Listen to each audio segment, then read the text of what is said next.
Historically, the Philippines has been on the receiving of coercive and aggressive actions. We have not claimed what is not ours. We have been, on the other hand, we have received a lot of coercive and aggressive actions. Numbers do not lie. People do.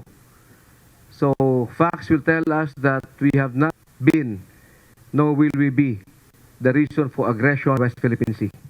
Kinumpirma ng Armed Forces of the Philippines ang pagdaga ng isang large-scale exercise zone sa West Philippine Sea. Kasunod ang mga akusasyon ng China na ito umano'y nagpapalala sa tensyang lugar.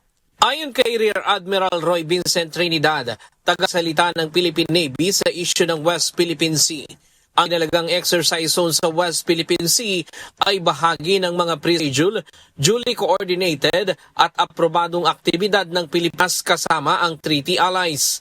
Nilinaw ng Philippine Navy na walang lalabag na international law ang nasabing mga pagsasanay.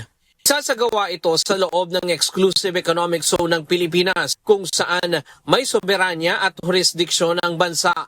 There have been questions that we are accused of stoking tensions in the West Philippine Sea. These accusations are baseless. The area is covered by a notice to airmen that covers activities that are pre-scheduled, duly coordinated, and approved between the Philippines and her treaty ally. Kaya humingi ang Philippine Air Force sa Civil Aviation Authority of the Philippines ng airspace clearance o mag-issue ng notice to airmen mula January 21 hanggang March 31 ngayong taon. Habang nagsasagawa ng pagsasanay ang Pilipinas kasama ang Estados Unidos at mga like-minded nation. Layo nitong maabisuhan ng mga sasakyang panghimpapawid na dumadaan sa nasabing lugar sa petsa ng mga pagsasanay upang maiwasan ang anumang aksidente.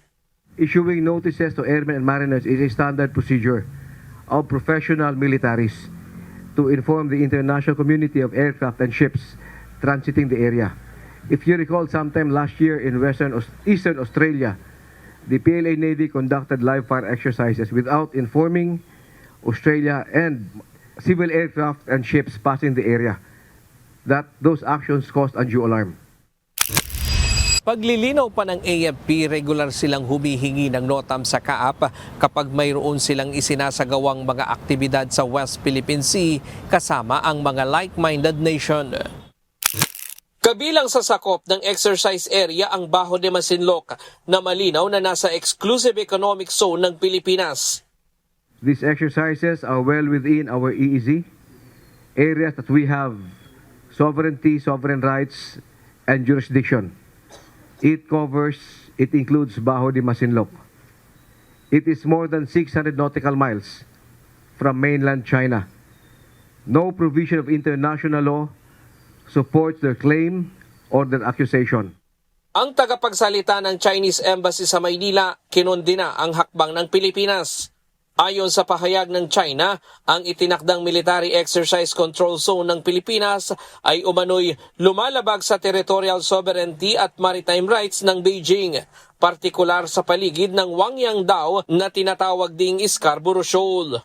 Giit ng China, iligal at walang bisa ang exercise area na inilatag ng Pilipinas at sinabing magpapatuloy umano silang ipagtanggol ang kanilang inaangking soberanya sa lugar. Sa ulat ng Philippine Navy, umabot sa 10 People's Liberation Army Navy vessel at 11 Chinese Coast Guard vessel ang namonitor sa paligid ng Bajo de Masinloc sa huling linggo ng Enero. Mataas ito kumpara noong January 18 hanggang 25 na may 4 na PLA Navy vessel, 4 na Chinese Coast Guard vessel at 5 Chinese Maritime Militia vessel lamang sa BDM. Ryan Lacanlale, UNTV News and Rescue. Diyos ang aming sandigan, serbisyo publiko ang aming pinahahalagahan.